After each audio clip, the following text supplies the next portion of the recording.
Bueno, ante todo te quiero dar la bienvenida. Pero, a mí me gustaría, antes que cualquier otra cosa, me gustaría preguntarte últimamente qué estás escuchando, qué estás leyendo, si estás viendo alguna serie o película, digamos, qué cultura estás consumiendo últimamente. Está bien, está bien. Bueno, mira, eh, eh, hace un tiempo bastante largo que vengo estudiando con un gran músico que se llama Gabriel Senanes, ¿no? Sí. A partir de ahí, orquestación, armonía, composición. A partir de ahí surgió la necesidad de escuchar otras músicas, otras cosas que las que yo habitualmente escucho. Y también escuchar no solamente, digamos, por gusto, sino con un sentido de estudio, ¿viste? Y ahí, bueno, empecé a descubrir muchas cosas de lo que fue la música del siglo XX, Debussy, Ravel, Schoenberg y un montón de autores que a lo mejor, viste, escucho un... Esto no quiere decir que todo me guste, pero hay cosas que sí me resultan maravillosas. O sea que por ahí hay como toda una apertura, lo mismo que a las orquestas, Count Basie y grandes arregladores. Me resulta muy nutritivo todo eso. Y después, bueno, hay grandes bandas que he descubierto tardíamente, grandes bandas que son viajes, por ejemplo, y que estoy escuchando bastante últimamente, o en los últimos años. Una es Grateful Dead y otra es Steely Dan. Grateful Dead es todo un viaje increíble, donde aparte hay innumerables ramificaciones a través de, principalmente de su líder, Jerry García, que tiene discos en colaboraciones y en diferentes bandas con muchísimos artistas. Después lo que he escuchado toda mi vida, ¿viste? Qué sé yo, lo que más me gusta, Spinetta, ¿viste? Cosas de Brasil, de Uruguay, por supuesto el blues, porque toco blues y eso es como algo eterno, ¿viste? No es ni siquiera que lo escucho, que no lo escucho, es algo que está y que cada tanto vuelvo cuando necesito una brújula, sí vuelvo ahí, cuando tengo que componer, cuando tengo que no perder el rumbo, escucho, hace mucho escribí una canción que hablaba algo de eso, escucho a Muddy Waters, escucho, ¿viste? Qué sé yo, todos ellos, ¿viste? John Lee Hooker, en fin, todos los que ya sabemos. Claro. Bueno,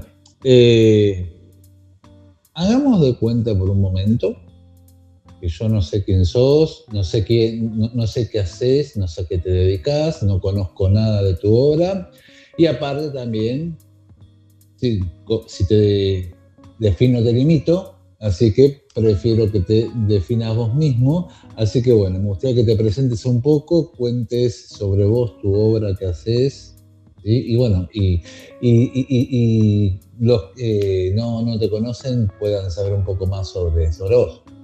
Bueno, Jorge Sendo es mi nombre y soy un músico argentino, un músico que nació y creció acá, con un montón de cosas que se cruzaron culturalmente. Tuve la suerte de ver mucho, ¿viste? De ver mucho. Y si bien en un momento era una cagada, porque era una época donde vivir era espantoso, todo el tema de la dictadura y demás, ahora rescato porque hace poco estuve en Rosario y tengo muchos músicos amigos allá, ¿no? Y hay músicos más jóvenes, ¿no? Jóvenes también. Y uno fue a buscar a otro, dice, Elvia Jaco Pastorius. Y se juntaron varios pendejos de Rosario. Y me quedé, sí, loco, lo vi. Y muchas otras más cosas en ¿viste? Ese era un festival de jazz, estuvo McLaughlin también, bueno, en fin. Pero qué sé yo, ¿viste? A verlo, ¿viste? Al Flaco Spinetta innumerables veces en todas las formatos, Charlie en su mejor momento, La máquina de hacer pájaros, ¿viste? Bueno, entonces, bueno, soy un músico que creció acá con un montón de influencias y que siempre me gustó profundizar, siempre me gustó estudiar, siempre me gustó tratar de hacerlo lo mejor que a mí me salía, ¿viste? Tocando, estudiando, componiendo.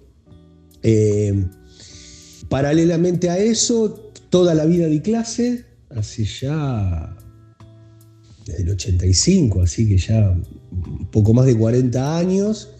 Y eso lo incorporé, es decir, nunca lo vi como solamente como un medio de vida, sino que para mí es parte de mi vida y donde doy y donde aprendo muchísimo.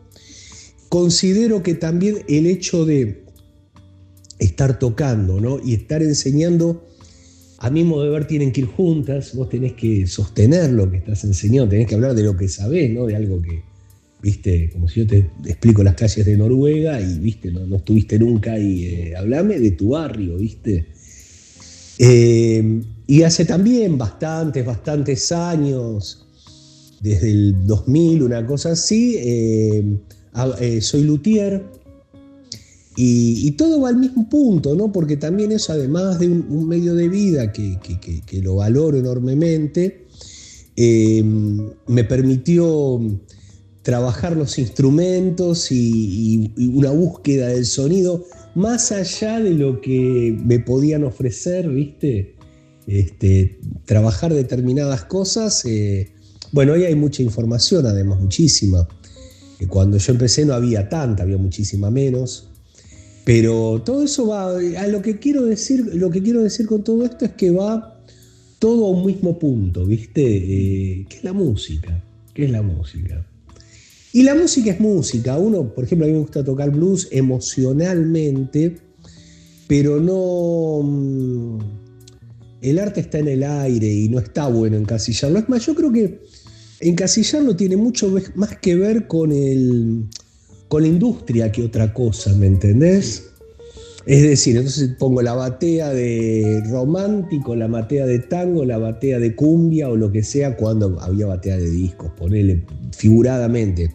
Ahora ya casi no hay más disquería, pero quiero decir eso, que es una clasificación que, en definitiva, si vamos a la historia, ¿qué era Gardel? Gardel no era un cantante de tangos, solamente. Era un cantor nacional. En esa época se decía, él, Nelly Omar eran cantores nacionales. Entonces, viste, era la época de Foxtrot, grabado Foxtrot. Viste, milongas camperas, estilos pampeanos, un montón de cuestiones folclóricas, además de un cancionero extraordinario. Entonces, bueno, qué sé yo, me interesa un poco eso, ¿no? No encasillar demasiado más allá de lo... Tampoco el sistema te ofrece una fórmula de decir, mira, yo nada más hago esto y tengo el éxito asegurado. Eso no existe, así que estoy del lado de la libertad artística, ¿no? Bueno, y esto que te contaba, en función de un concepto que a mí me parece muy importante, que es la independencia artística, ¿no? Entonces, siempre fui un artista independiente.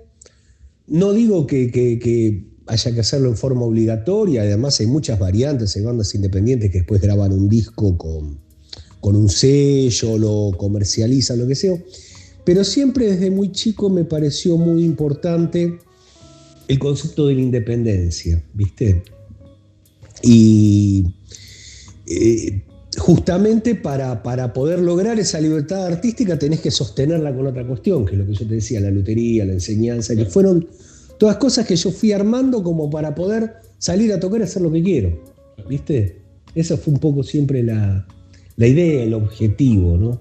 Claro, perfecto. Bueno, me interesa mucho volver sobre esto, especialmente sobre el tema de la lotería, que es una de las cosas que me interesan, sí, una de mis pasiones, pero antes me quedé con algo que dijiste, que es que viste mucho, estuviste en muchos lugares, ¿sí? Tuviste grandes maestros, tuviste grandes alumnos, tenés muchos amigos que te conocen dentro del ambiente. ¿Cómo llegaste a eso? ¿Cómo fuiste construyendo toda esa sinergia alrededor tuyo que te hizo llegar hasta acá, ¿no? Mira, la vida misma, ¿no?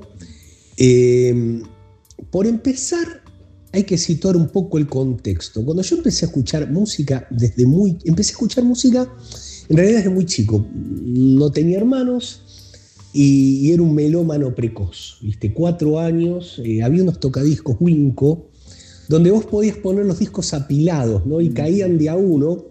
Se hacía mierda, por supuesto, porque cuando caía uno giraba así con el otro, se rayaba todo, pero bueno, a los 4 años no tenía el cuidado de los discos que tengo ahora. Entonces nada, viste, mis hijos eran dentistas, en la misma casa de La Boca estaba el consultorio, todo un quilombo, va. Estaba el consultorio, la sala, yo escuchaba discos, viste, escuchaba discos todo el día. Y era un momento interesante también, porque la música popular, por un lado tenía, qué sé yo, viste, lo más comercial, Palito Ortega, Sandro, Leonardo Fabio, que eran los grandes vendedores de discos. Pero también tenía María Elena Walsh, en directo estoy diciendo, viste que acababa de salir un disco. María Elena Walsh con unas canciones que incluso hoy escuchás eso y decís, puta, qué bien arreglada que está. Y tocaba, viste, el zurdo Reutner, tocaban los mejores sesionistas y arreglaban los mejores arregladores, con una variedad estilística muy grande, ¿no? La misa criolla de Ariel Ramírez, qué sé yo, Mercedes Sosa, el tango, viste, ni que hablar, mi viejo era tanguero, sabía muchísimo de tango. Y bueno, entonces me regalaron una guitarra, un tío socialista que yo tenía en La Boca, la vio y se fue a un negocio de un primo, qué sé yo, ahí a metros del Riachuelo sobre Almirante Brown, que vendían, ¿viste cuando vendían pipas, dominó, tabaco, guitarras, ¿no? Descolgaron una viola, la tengo al día de hoy, y ahí no la enganché porque no podía canalizar, me pusieron profesores, viste, de conservatorio, qué sé yo, y todo, nadie te explicaba, no improvisabas. Bueno, la historia común de una generación fue eso. Pero rápidamente, te estoy tratando de sintetizar un poco. Beatles, eso te lo va a decir el 100% de todas las personas en un amplio rango generacional que le preguntes te van a decir Beatles. Porque fueron reyes planetarios, ¿viste? Ojalá en este momento de oscuridad tuviéramos una especie de reinado de algo parecido a los Beatles, ¿viste? Los Beatles, y todo en un país que venía todavía con un bagaje cultural impresionante, predictadura. Eso permitió el rock argentino, todo ese bagaje cultural de los barrios popular. El rock argentino no surge ni de las universidades, surge de los barrios. Todos eran pibes de barrio, de grupitos de barrio, de diferentes barrios, ¿viste? Por supuesto hubo algo en el centro. Y hubo también, por supuesto, en Rosario, en Tucumán, fue muy importante, cosa que mucho no se conoce actualmente, pero fue Rosario ni hablar, como siempre. Entonces, bueno, Sui Generis en directo, porque se separaba y llegué a verlo. Tenía amigos más grandes y, insisto, contexto de época, los amigos más grandes de esa época, que tenían 15, 16, 17, eran otras edades, quiero decir. Había otra sociedad, otra madurez, en un chabón de 18 años ya prácticamente se lo veía como un hombre, ¿viste? O sea, o laburaba, o estudiaba, o hacía la colimba. Entonces, bueno, esos amigos más grandes, iba con ellos a los recitales, ¿viste? Y ahí a partir desde ese día, del día de Sui Generis, 5 de septiembre del 75, hasta ahora no paré nunca. O sea, siempre hice lo mismo, escuchar discos, comprar discos, ir a los recitales, tocar, estudiar, ver amigos, juntarme. Eso no paró nunca. Al toque vino la máquina de hacer pájaros, me gustaba muchísimo que ahí los veía, todo lo que podía lo veía, ¿no? Crucis era tremendo, Crucis en vivo fue tremendo. Y todo, ¿viste? Y todo, porque bueno, qué sé yo. La Vuelta de Almendra, todo ese rock, El Expreso Imaginario, las columnas de Jorge Pistocchi, había referentes muy fuertes. Eso es otro concepto que quiero transmitirte, ¿no? Había referentes muy contundentes, o sea, había otra cosa, digo, como para entender un poco las épocas, es que toda la oscuridad estaba de un lado, ¿viste? El mal no estaba disperso, ¿entendés? El mal no estaba a la vuelta de la esquina, que salís y estás en problemas muchas veces. No, ¿viste? El mal era milico, la policía, lo que fuera, y en los barrios había códigos, era otro mundo, ¿viste? En ese punto. Todo eso con los referentes nos permitió zafar a nosotros, que veníamos año 76, primer año de la secundaria, con los pibes que se estaban llevando de quinto, con los mismos profesores, con los mismos preceptores delatores, ¿me entendés? Así crecimos, loco, ¿me entendés? Sí. Entonces todo eso generó mucha luz de otro lado, ¿viste? Ir a ver a Luis Alberto Spinetta en esos años de plomo era una presencia del bien, casi te diría, ¿viste? Más allá de la música estoy hablando, ¿viste? En fin. Y así fue pasando el tiempo, así fueron pasando los años. Y en el medio yo, la historia es larga, ¿no? Entro al servicio militar, me agarra la guerra de Malvinas, estoy acá, pero bueno, fueron unas épocas también espantosas. Y cuando salí, yo quería estudiar, ¿viste? Quería estudiar, era un antifascista sin saber que era un antifascista, ¿viste? Pero no quería eso, no quería la oscuridad, la ignorancia, toda la fuerza bruta que había visto en las Fuerzas Armadas, que además casi me mandan a Malvinas, sin preparación, sin nada, bueno, en fin. Toda esa película. Y estudié medicina, me recibí de médico y me dediqué a la música. Entonces, gran parte de los 80 estuve estudiando, o sea, estuve mucho con todo el tema de la facultad. Y en el medio tuve la suerte de tener grandes maestros. Yo no quisiera ser injusto con nadie, pero tendría que mencionar indudablemente al Nono Belvis de Mía, que fue el primero que me transmitió la música, simplemente el hecho de poder tocar un instrumento y ser feliz con él, poder reproducir una canción, improvisar un blues, la escala pentatónica. Alberto Muñoz, María del Carmen Aguilar, que estudié todo el curso completo con ella de audio perceptiva, muchísima gente, Aníbal Arias, gloria del tango, guitarra tango, y también muchos otros grandes maestros. En esa época estoy hablando, ¿no? Y después, bueno, definitivo, el haberlo conocido a Claudio Gabis, que eso fue cuando yo estaba por la mitad de la carrera, ya con una crisis vocacional. Lo conocí a Claudio y claramente desempató la cuestión. Lo que pasa es que Gabis en ese momento se estaba yendo del país y curioso, ¿no? Porque lo conocí en un curso de armonía y terminamos escribiendo ese mismo libro de armonía juntos para Editorial Ricordi, actualmente Melos, un libro que tuvo muchísima repercusión. Yo también escribí 3 libros más para Ricordi, Solos Redondos, Solos de la Renga, Solos Divididos, con transcripciones de nota por nota, en tablatura y clave de sol de todo esto que estamos hablando. Y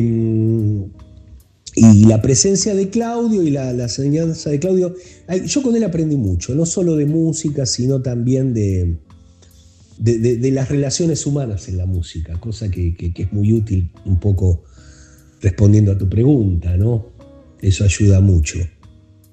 Sí, particularmente también porque la presencia en tu vida de Claudio Gabis te lleva también a ocupar determinado lugar dentro de lo que podríamos decir la aristocracia del rock nacional, pero también en el cual nunca, o sea, yo entiendo que en medio como que sos bastante referente en ese sentido para un montón de gente, y sin embargo hay mucha gente también que no te conoce. ¿Eso es una decisión propia? No, las cosas se dan como se dan. Yo cuando yo nunca llamé gente por llamar gente, ¿me entendés? Tengo la inmensa suerte de haber tocado casi con todo el rock argentino, te diría, excepto con Papo, Spinetta y el Indio Solari, sí. Pero con muchísimos. Y sobre todo cuando grabé o cuando toqué, siempre busqué una presencia artística y energética. No fue, o sea, por ponerte un caso, quiero un órgano Hammond, blues. ¿Quién es el mejor? Ciro Fogliata, indudable. Claro. ¿Me entendés? Tuve la suerte de ser amigo, de llamar lo que venga, pero venía por ese lado, venía por una cuestión de totalmente de estar convocados por un ente superior que es la música. Y desde ese lugar, incluso con grandes amigos y compañeros que tenemos formas de vida diferentes, no digo ni mejor ni peor, pero la música está arriba y ahí está el respeto, ¿me entendés? Porque tenemos que hacerlo por la música. Claro, seguro. Y en ese punto también hay un tema que a mí me llama mucho la atención, que es que los gustos hay que dárselos en vida, ¿sí? Y así todo hay particularmente un gusto que hasta donde yo sé te dieron solamente el Flaco Spinetta y vos, que es el de reunir a todos sus amigos arriba de un escenario en una jornada, hacer una película. La noche que quedó grabada. Y bueno. Es que hay antecedentes. Esa noche la decidimos grabar, ¿viste? Uh-huh. En una época teníamos un espectáculo muy lindo que se llamaba Noches de Blues del Sur, que lo hacíamos junto a ellos eran un dúo, Clayman Bevilacqua, mis amigos Claudio Clayman y Mario Bevilacqua, y ensayábamos muchísimo y producíamos, había mucha más facilidad, ¿viste? En el sentido de que los números cerraban más también, ibas a un bar de un amigo, la municipalidad no jodía tanto, entonces, ¿viste? Copábamos un lugar y armábamos un ciclo.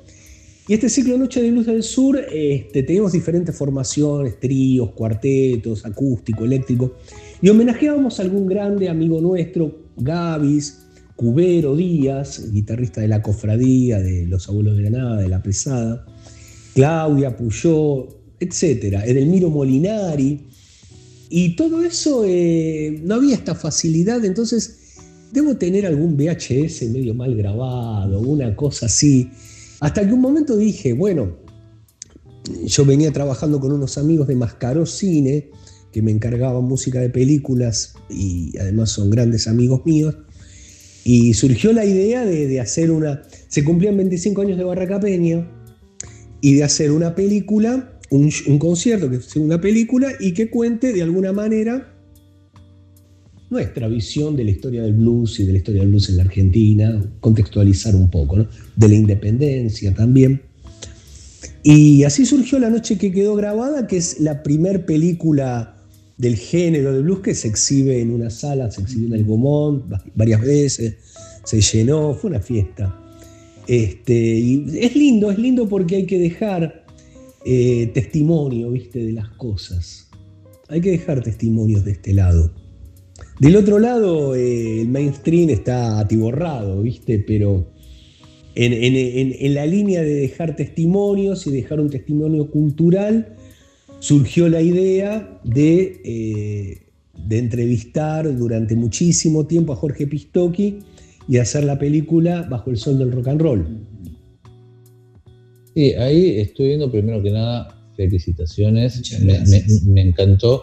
Tiene una estética, más allá del contenido propio, tiene una estética hermosa, la película, muy Monty Python, te decía hace un rato, no creo que eso sea accidental, pero... No, accidental no es nada. No, seguro, pero también, o sea, me llamó mucho la atención una característica de Pistocchi, que entiendo que en un poco te puedes ver reflejado, que es esto también de funcionar como como un eje alrededor del que van pasando las cosas, y por sobre todo también mantener la convicción en lo que uno piensa, incluso aunque eso tenga que significar el hecho de renunciar a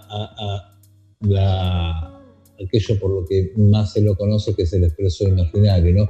¿Cómo te identificaste vos con Pistocchi? ¿Qué es lo que te llevó a decidir tengo que contar la historia de Pistocchi? Bueno, me gustaría comentarte algo antes, ¿no? Que es lo siguiente. Mi opinión es que el rock argentino, sobre todo sus orígenes, después de Inglaterra, Estados Unidos, donde se hizo, tuvo una identidad y una fuerza y una calidad y un mensaje grandísimo. No fue nada más una cosa de imitación, vamos a sonar como X, ¿no? Y eso tuvo que ver también con gente que no fue música, pero fue importantísima. El caso de Pistocchi, el caso de Rocambole, el caso de Miguel Grinberg, el caso de Rubens Vitale, gente que con mucha cultura, que venía de ámbitos muy diversos. Miguel Grinberg había tenido contacto directo con la Beat Generation, ¿viste? Era amigo personal de Allen Ginsberg, se carteaba con Kerouac, con todo. O sea, viajaba a Estados Unidos, no existía internet, es una obviedad decirlo, te traía la data de primera mano, editaba, era uno de los editores de contracultura de América, de toda América, Centroamérica, Norteamérica, Sudamérica. Eso es algo que por ahí no se ve tanto porque, viste, se ve los discos, el coleccionismo, lo que fuese. Yendo puntualmente a Pistocchi. Pistocchi fue un gigante. Pistocchi fue una de las, no quisiera exagerar, pero de las grandes personalidades del siglo XX que hemos tenido. O sea, yo particularmente no conocía a otra persona como Pistocchi, ¿viste? Lo admiré desde siempre. Y además, Pistocchi, antes de todo, siempre fue un mito urbano, ¿me entendés? Yo era chico, muy chico, 13, 14 años, íbamos a cambiar los domingos a la mañana discos a los parques. Sí, venía la cana, subía con la lancha al parque, te llevaba, ¿viste? Vos eras un nene con 3 discos de... Bueno, en fin. Y aparecía Pistocchi, ¿viste? Aparecía Pistocchi, que era un tipo muy grande para nosotros, grande en todo, ¿viste? Me acuerdo que en el Cid Campeador compró Color Humano 1 a un precio exorbitante, que está dedicado a él además. Ese fue el primer contacto que tuve. Pero siempre fue un mito urbano, ¿viste? Un mito contracultural, por la leyenda de los equipos de Almendra, porque había renunciado heroicamente a la conducción del Expreso Imaginario, etcétera, etcétera. Había como siempre muchas leyendas. Como él después, bueno, durante muchos años estuvo en una experiencia de una fábrica recuperada, que fue la primera experiencia de Amat. Fábrica recuperada, digo, participó también el dueño, es más compleja la historia, pero excede de esta explicación. Él aparece en La Boca. 2002, por ahí, 2001, 2012, a través de un amigo en común, Pedro Conde, que fue alguien muy cercano a Pistocchi. Ahí lo conocí personalmente. Al estar en La Boca, tuve un contacto durante 12, 13, 14 años, semanal y por momentos casi diario, ¿viste? Y charlábamos simplemente. Él tenía muy lejano todo el tema de las revistas, y por esas cosas yo había guardado todas las colecciones. Todas las colecciones de Mordisco original, Primera Época, Expreso, SAF, Pan Caliente. Y le empecé a llevar las revistas, ¿viste?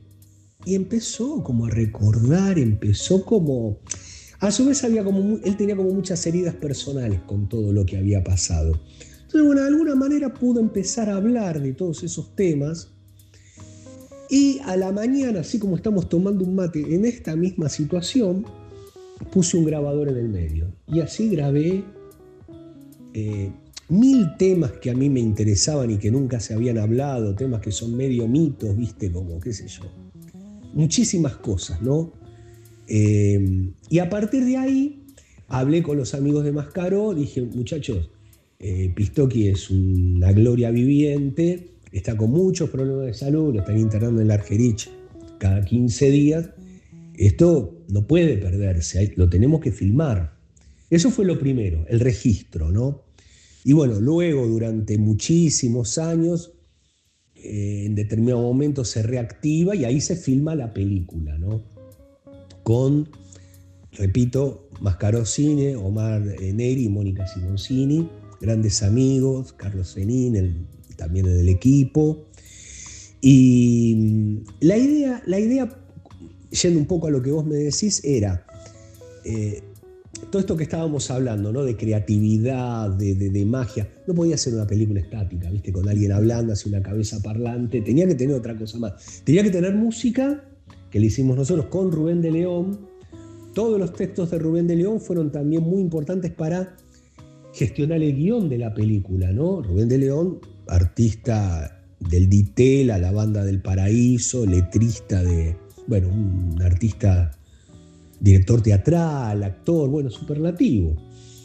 Estuvo muy cercano, adentro, ¿no? Muy cercano, desde el primer momento de la película. Y bueno, es el resultado de un trabajo en equipo totalmente. Es un colectivo de gente que hizo todo eso. La historia argentina siempre tiene un lado B, ¿viste? Siempre tiene un lado B. La historia cultural argentina siempre tuvo un lado B. Esto también me lo dijo una vez en una charla sobre esto Adriana Bonici, un gran compositor rosarino. Me decía, pero ni hablé, y de tantas horas, un animal. A Bonici me decía, loco, el grupo de Boedo, todas estas cosas que surgieron por estos barrios, ¿viste? El grupo de Boedo, qué sé yo. Y en el rock pasó lo mismo. El rock, de alguna manera, el sistema fue cada vez, y el periodismo cada vez cerrando más una película. Y digo, muchachos, no sé, yo viví otra cosa. Yo estaba ahí. La mayoría la agarró en los 80. Contemos lo que pasó. O al menos, digamos, nuestra versión de lo que pasó. A través de Pistocchi. Y con Pistocchi como hablando en primera persona. Como diciendo, ya está. ¿Viste? Bueno. Y de ahí se rescatan un montón de experiencias. Buenísimo. Hay algo que dijiste que también me queda resonando, hablando del resonador que trajiste, que es una belleza, ya después preguntarte, pero que es esto de dejar registro. Esto sí. Tiene que quedar registrado. Y lo bueno es que vos has dejado un montón de registros por todos lados, o sea, no solo las películas, los discos, etc. Pero hay algo a lo que quiero volver, que es un poquito el libro que hiciste con Claudio Gavis, y también otra cosa que no es muy común de ver, pero que a mí me parece también muy, muy valorable, como son los libros que hiciste de transcripciones de solos. Que eso es algo que, bueno, implica obviamente que los debes haber escuchado y tocado 350 veces cada uno. Y bueno, y me gustaría entonces conocer un poco más esa faceta tuya como autor. Claro, viene de la docencia, seguro. Bueno, en determinado momento surgió la posibilidad de... Yo escribí muchísimos años en revistas, ¿no? La primera de ellas y la más importante fue El Musiquero. El Musiquero tenía una pregnancia notable en el medio, y gracias a Claudio Kleiman pasé en limpio cosas que yo hacía todo el tiempo en mis clases, ¿viste? Y por otra parte, hace muchos años uno conocía revistas como la Guitar Player, ese tipo de revistas que llegaban, y yo veía, ¿viste? Un solo de Eric Clapton, nota por nota, con tablatura, con un análisis. Digo, ¿por qué no podemos hacer lo mismo con nuestros grandes músicos, ¿viste? Con Papo, con Claudio Gaviscon. Y le propuse a Claudio una sección de análisis de guitarristas y de músicos latinoamericanos, ¿no? También hubo cosas de Caetano Veloso, de Jaime Ross, pero básicamente era de músicos de rock argentino. Me fue muy, pero muy bien en esa época. Literalmente vivía del avisito del musiquero, o sea, llovían alumnos y era una época maravillosa. Me escribían en cartas, en papel de toda la Argentina, ¿viste? Era una cosa impresionante. Lo recuerdo con mucho cariño. Le había hecho una nota a Aníbal Arias, me acuerdo, un reportaje, último guitarrista del Cuarteto de Troilo, una leyenda viviente, y era la primera nota que le habían hecho en su vida. Y el tipo, cuando en sus últimos momentos me agradeció esa nota. Y bueno, ¿qué pasó? Bueno, en determinado momento cerró la revista, ¿no? Creo que fue ya para la época del 2000, todos esos quilombos de la Argentina. Y para mí fue bastante perjudicial porque la verdad que me resultaba mucho el laburar en las transcripciones. Aparte era el copista de las revistas. En esa época fui uno de los primeros en tener un programa de notación musical que se llamaba Encore. Y bueno, me daban ¿cómo se dice? Las partituras manuscritas. Bueno, y aprendí mucho. Con esa idea fui a ver a la gente de Melos proponiéndole un libro sobre transcripciones de solos de Los Redonditos, ¿viste? Y era ¿cómo te puedo decir? Una propuesta que era difícil no aceptar, porque en ese momento Los Redonditos tenían una convocatoria y un nivel de ventas grandísimo. Y ese libro fue un éxito, fue el primero que hice, Solos Redondos. También con la guita de Solos Redondos, de la primera liquidación, fabriqué Barraca Peña. Digo, toda una dinámica que de alguna manera el sistema fue cortando, estoy señalando también, ¿viste? Porque vos sacabas una tirada de discos y mínimamente vendiéndola con los amigos, los recitales, hacías el otro, no te llenabas de guita, pero hacías el otro. No creo en las casualidades, me estoy yendo un toquecito, pero creo que todo lo de Spotify, todas las plataformas concentran un contenido, quitan derechos, quitan posibilidad, o sea que cada vez nos van cercando. No es casualidad, ¿viste? Seguimos.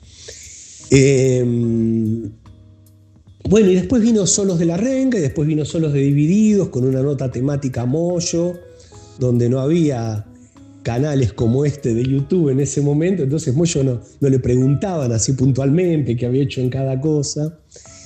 Y bueno, y en el medio, creo que por la mitad de todo esto que estoy contando, yo presento a la gente de Melos Record y a Claudio con la idea, porque ellos también tenían un viejo sueño de hacer un libro de armonía, ¿no? Lo habían intentado con otros autores.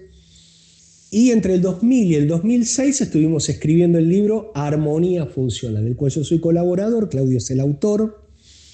Y estoy estábamos todos, Claudio, Melos Ricordi, que son gente muy amiga de muchos años. Todos lo consideramos un logro. Se presentó en la Feria del Libro, en el salón principal, un sábado a la noche, con Gieco, con Violeta Gainza, con todo el mundo, Guillo Espel, todo el mundo. Y es libro de texto en Latinoamérica, en España, en todos lados, ¿viste? Y pasaron 20 y pico de años y ahí sigue. No salió otro, no quedó ahí. O no perdió vigencia, mejor dicho. Vigencia no puede perder porque son cuestiones, ¿viste? El libro de armonía de Rameau, que define lo de las tríadas y la armonía tal como lo conocemos, es 1500 y pico, así que esas cosas no pierden vigencia. Pero fue un gran logro. Hay dos cosas sobre las que me interesa bastante profundizar un poquito, ¿sí? La primera, y creo que es la más obvia, es, la relación con Claudio, cómo es que te lleva de ser un alumno, o sea, con lo cual están en una posición jerárquica de poder, de algún modo, ¿sí? En el cual eres el que enseña y vos sos el que aprende, hasta el punto de llegar a ser pares y escribir, entiendo que más de un libro juntos, No, básicamente fue ese libro. Pero sí, digamos que llevó una relación de colaboración que se hizo mucho más allá de... De hecho, tocó como invitado estable de hace, no sé, 15 años, de todas las giras que hace Claudio. Acá yo toco la Pistil, siempre. La palabra hay una sola, que es amistad, ¿no? Una gran amistad, un gran respeto, un gran cariño, un gran afecto.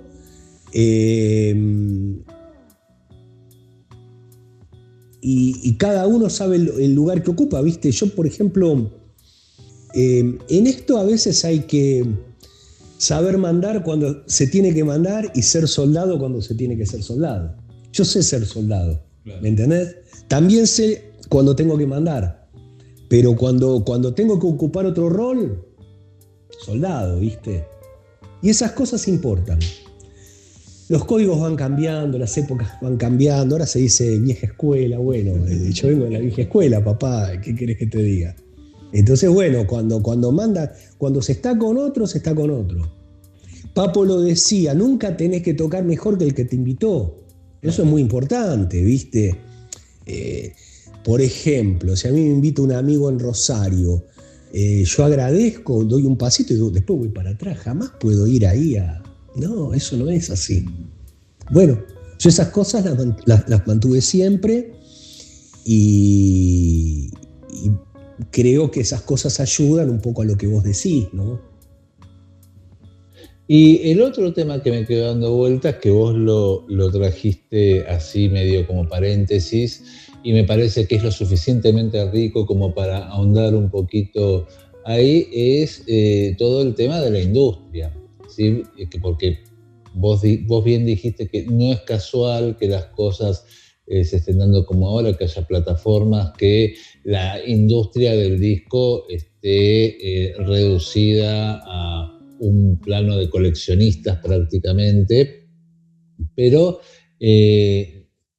cómo eso también implica para el músico, especialmente para el músico que vive o vivía de vender discos, tratar de buscar alternativas para poder seguir viviendo de su arte sin tener que someterse, digamos, a las exigencias de discográficas y qué tan posible es esto, ¿no? Sí. En un punto yo creo que siempre toda lo que se llama la industria del entretenimiento y todos los contenidos y todo eso tuvo un gran poder de manejo sobre las masas, ¿viste? Por decirte, la posguerra, ¿viste? Sí. Y toda Hollywood es el mejor ejemplo de lo que estoy diciendo, ¿no? Eso siempre existió. Nosotros vivimos, digámoslo claramente, en un país colonial, una colonia llamada Argentina. El otro día estaba viendo un programa de Felipe Piña sobre la censura. Todos estos años que yo te estuve contando fueron muy marcados por la censura. Hubo un censor muy famoso, el señor Tijeras, ¿viste? El tema de Charlie. Miguel Paulino Tato, que fue puesto durante el gobierno de Isabel Perón. No fue de la dictadura, fue antes. Y finalmente algo que salía, ¿no?, de las entrevistas de Piña, que a mí me dejó pensando que toda esa censura tenía un objetivo económico.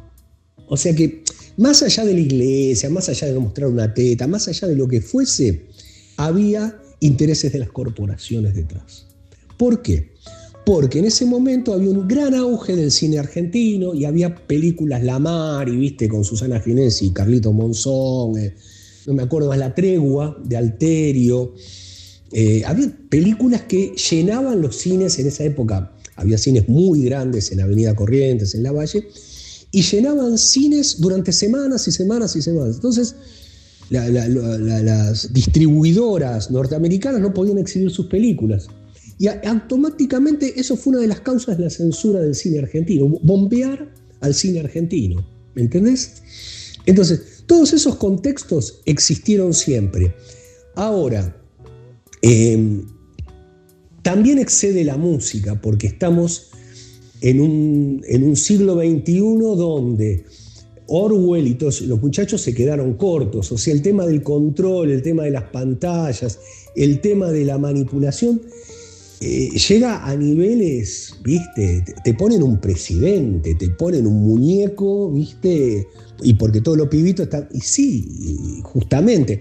Entonces, frente a lo inevitable, porque las cosas son como son, cada uno tiene que seguir estudiando, seguir informándose, seguir armando estrategias para poder sobrevivir, ¿viste? Pero un poco te digo, de alguna manera siempre las cosas fueron así, ¿viste? Porque nada se regula solo, ¿viste? En determinado momento yo trabajé muchísimo desde la Unión de Músicos Independientes por la ley de la música. Y dentro de la ley de medios había un artículo que ponía un 30% de difusión de la música argentina. Y dentro de eso había otro porcentaje, no me acuerdo si era la mitad o algo, que debía ser independiente. Bueno, ese tipo de cosas son las que hay que implementar, y desde el Estado. Porque, volvemos, nada se regula solo. Del otro lado te están regulando todo el tiempo. Del otro lado te están regulando todo el tiempo. Y la gente no se da cuenta, ¿viste? Lo naturaliza. Entonces, cuando vos defendés algo desde este lugar, no, pero yo qué sé, yo quiero cantar en inglés. Canta en polaco, canta en lo que quieras, pero que haya un porcentaje, porque ¿qué pasa? Ahí después los músicos cobramos a través de las entidades, SADAI, GADI, ¿viste? Entonces, en este momento hay viento en contra. Cuando haya de vuelta viento a favor, esas cosas ayudarían, por ejemplo, ¿no? Y después está la resistencia individual, ¿viste? Es un momento, ya te digo, es un momento del ajedrez donde fueron jugando las piezas, restringiendo de este lado la cantidad de movimientos. Te apretan desde la economía, te apretan desde un montón de lados. Pero bueno, ¿viste? Estamos acostumbrados a resistir y patearemos al mismo arco hasta el último minuto del descuento. Y después patearemos los penales, loco. Es así. Es así. Gracias. Me llama la atención un poquito, porque vos me dijiste que también un poco en sintonía con todo esto, y más allá de considerarte músico, tuviste que diversificarte hacia la docencia, hacia escribir libros, incluso hacia producir películas. Y ahí es donde entra algo que podría parecer a priori obvio, pero no lo es en realidad. O sea, porque yo conozco innumerable cantidad de músicos que manejan su instrumento de punta a punta, pero jamás se preguntaron qué tienen adentro. Y ahí es donde entra la lotería que me habías contado. O sea, ¿cómo es que llegas a la lotería? ¿Qué bichito te despierta de decir cómo es que funciona una guitarra? ¿Cómo llega a ser un... Mira, hubo algo de supervivencia también, ¿no? Siempre me planteé, digo, si en un momento me canso de dar clases, ¿viste? Ponele, cosa que por suerte nunca me pasó. O no hay más alumnos, o lo que fuese, ¿viste? No tengo lugar donde dar X, ¿qué hago? ¿Viste? ¿Qué proyecto alternativo tengo? Siempre, sí, y sigue siendo un sueño mío, poder ser arreglador, ¿viste? Lo sigo teniendo y estoy estudiando mucho para ello, ¿no? No sé si en este momento es una actividad con demasiada salida laboral o redituable, pero no me importa, yo quiero arreglar y ya está. Y en el medio, bueno, ¿viste? Intenté muchas cosas, trabajé en un colegio, ¿viste? Y nada de eso me cerraba. Como la Argentina ayuda mucho con las crisis, llegó el 2001 y dije, ¿qué hago? ¿Viste? O sea, y yo paralelamente, por necesidad personal, seteaba mis guitarras o por ahí a los alumnos les ajustaba un poquito ahí el puente, la afinación. Y había tenido malas experiencias, ¿viste? Con trabajos de luthier que no me dejaban conforme. No le enganchaba bien por ese lado. Entonces dije, ¿por qué no? Me compré un libro de la Guitar Player de Dan Erlewine y dije, bueno, voy a tratar de formarme un poquito en este. Y ahí yo tuve la suerte gigantesca. Yo ya lo conocía, pero de ser aceptado en su taller por Jorge de Monte, un gran luthier, un gran amigo, un gran músico.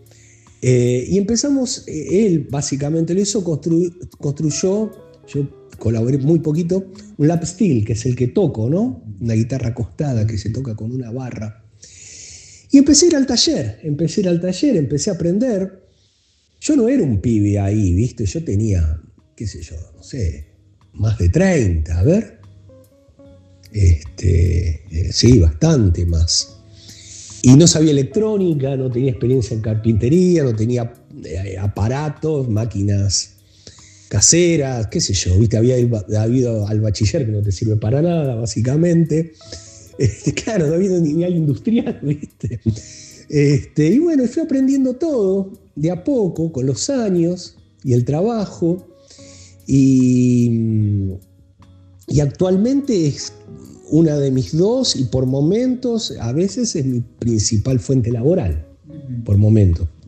Va fluctuando eso, ¿no?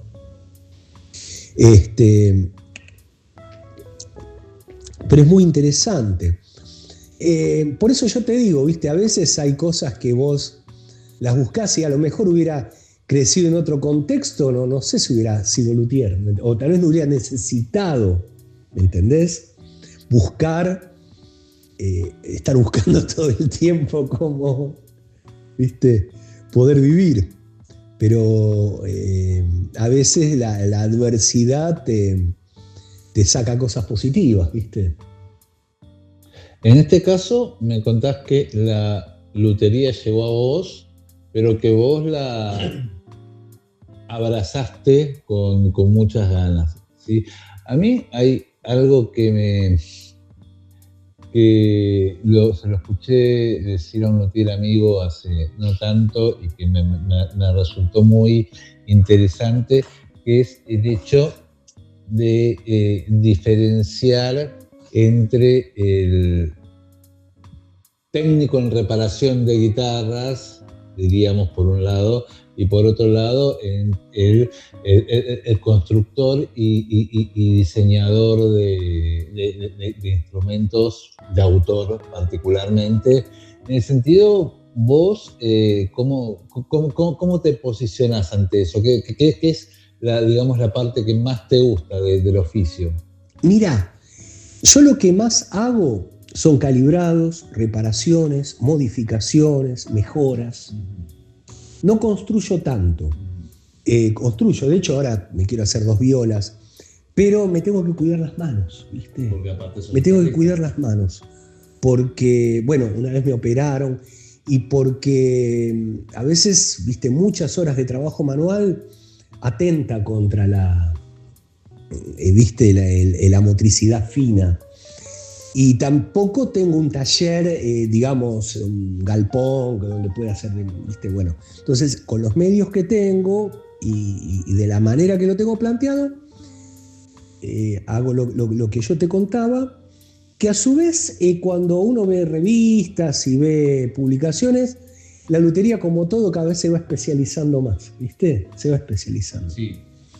Y por otra parte, hay otra, por eso volviendo a Jorge de Monte, él hacía guitarras archtop, que son guitarras de jazz, por así decirlo, donde la tapa está cavada sobre un bloque de maple, por ejemplo, con gubia, y es como la tapa de un violín.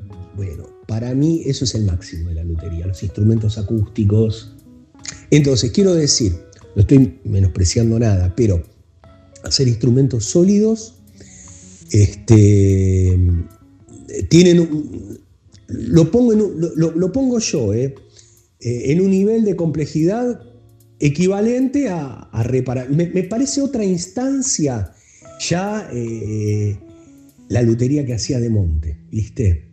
Ahora, obviamente, ¿no? Toda la cuestión de construir tiene un gran mérito. Hay gente que son diseñadores, ¿viste?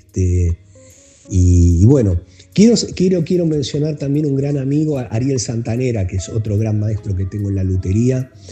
Y él es realmente un creador, un diseñador, un histórico luthier. Bueno, en primer lugar, quiero decir que ya tengo algo para entretenerme. Acá está el libro Armonía Funcional de Claudio Gavis, con la colaboración de Jorge Seno y Ricardo Ozán. O sea, la verdad que es lo que veo, es muy completo, o sea, es bárbaro. Yo he visto algo de armonía, pero no a este nivel de profundidad, así que felicitaciones. Y algo que solemos hacer con los invitados es hacer una jugadita de dados, de generala, ¿sí? O sea, una sola mano cada uno para disparar algunas cosas. Si querés, a ver. Vos primero. A ver. Bueno, ahí quedó medio... ¿Qué se hace? ¿Se tira de vuelta o...? Ahí, fíjate, tenés 3 tiros como siempre. Ah, tengo 3 tiros, a ver. 2, 3, un 5, un 6, un 1. Así. Demasiado que no juega la general, tengo que pensarlo un poco, al no sé. Borde de la escalera, o sea, al borde de la escalera, sí. Es un riesgo. A ver. Una oportunidad y un riesgo. Había sacado un 5 ya, a ver. ¡Eh! No sé cómo voy a hacer para superar eso. Vamos a ver.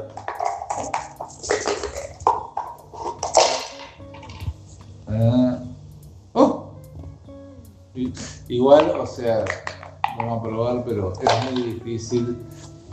Pero full no le gana escalera. Así que bueno, te felicito, has ganado. Y eso me lleva entonces a un poco lo que sería la síntesis, de alguna manera, de lo que estuvimos hablando, de qué sentís que has ganado en esta vida dedicada a la música. O sea, y no estamos hablando de plata ni de cosas materiales, sino, digamos, de una cuestión, si se quiere, más espiritual, ¿no? No, pero más bien, entiendo perfectamente. Lo espiritual del arte, hay un libro de Vasily Kandinsky, Lo espiritual del arte, ¿no? Para mí es el punto clave, ¿no? Lo espiritual del arte, sin duda. Para mí todo el arte tiene una profunda conexión espiritual. Que gané hacer lo que quería, indudablemente. Poder desarrollar eso de lo que tenía ganas y de lo cual tenía ciertas condiciones o facilidad, ponele. Dicho de otra manera, volvería a hacer todo, ¿entendés? Lo volvería a hacer con más convicción incluso, ¿me entendés? No es que imagínate, qué sé yo, momento de crisis económica, 800, pero, viste, tal vez laburaba en otro lado y también tenés momentos de crisis económica porque la Argentina es así. Así que no, lo haría siempre. Y me parece que está buenísimo que en cualquier momento, en cualquier circunstancia, en cualquier lugar, cada uno cultive y desarrolla lo que le da placer, lo que hace con amor, lo que puede hacer para hacer sentir bien al otro, ¿viste? También, ¿no? Para para poner un granito de arena entre tanto caos y entre tanto, ¿no?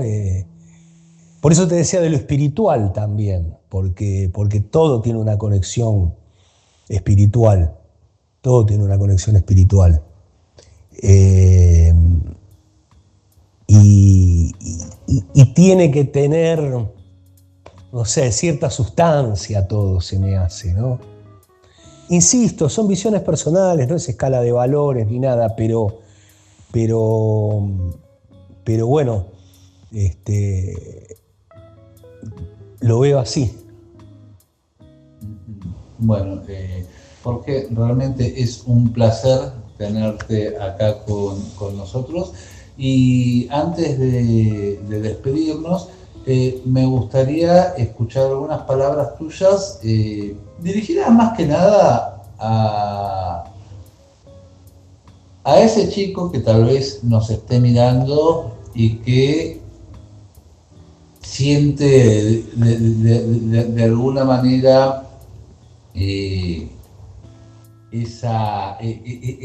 esa picazón que te da adentro cuando sentís nacer la pasión por la música, la pasión por el rock, por el blues, la pasión por tocar un instrumento, porque hoy día ya no es lo mismo hacer música que tocar un instrumento, y me gustaría que le dieras un mensaje a ese pibe, bueno, y a todos los que nos están... O alguien que pinte, o alguien que baile, que le dé para adelante, que le dé para adelante, que le dé para adelante, que sea feliz, que busque todo lo que pueda, que se reúna con gente que es mejor que él, ¿viste? Que se ponga a prueba con eso y que aprenda de los mayores, de los mejores, que insista básicamente, ¿no? Y que se relacione, salga, busque todo lo que pueda hacer. Sí, a mí incluso llevado a esto me surge algo que es el hecho eso de que hay mucha gente que capaz que tiene egos muy grandes y personalidades chiquitas que piensan que tienen que juntarse con gente que son peores que ellos para poder sentirse ellos mejor, pero en realidad, o sea, es todo lo contrario, porque estar con gente mejor que vos te nivela para arriba.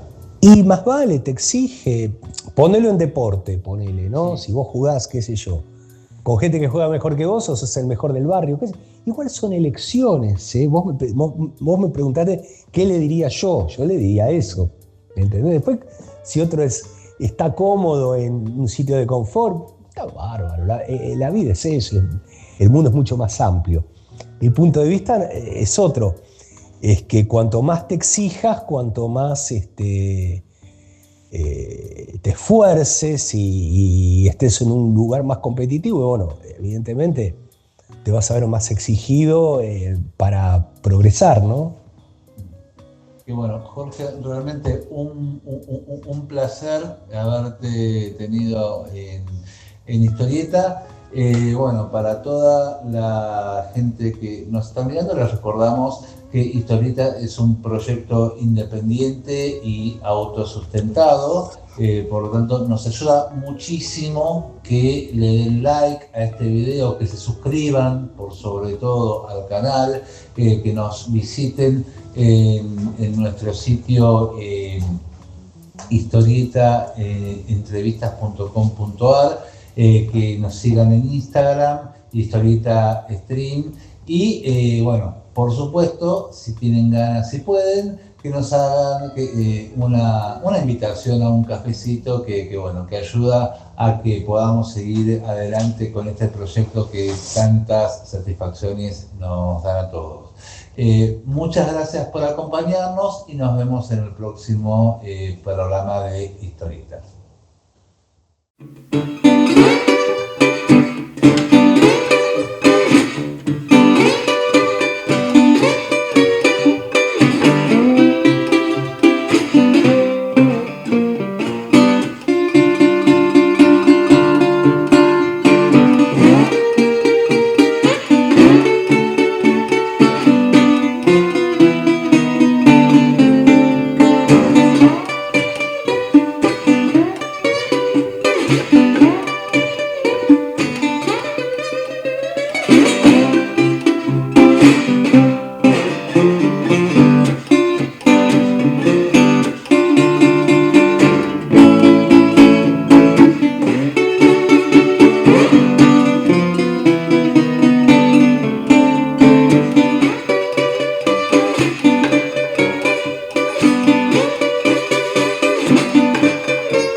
larga neblina viral, tal vez eterna, y no termine más, no termine más.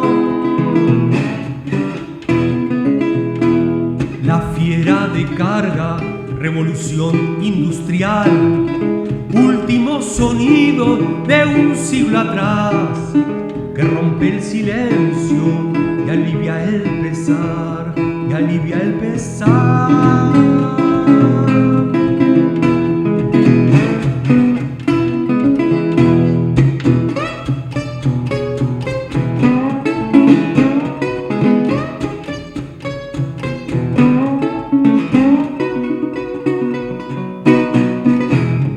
Pero podré descansar si el tren ha de silbar.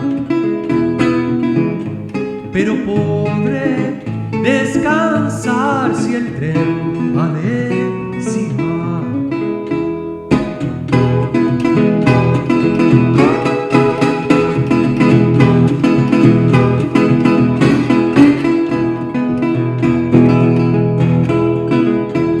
Transporta bobinas de helado metal, vienen de los hornos de San Nicolás, a una siderúrgica irán a parar, irán a parar, irán a parar.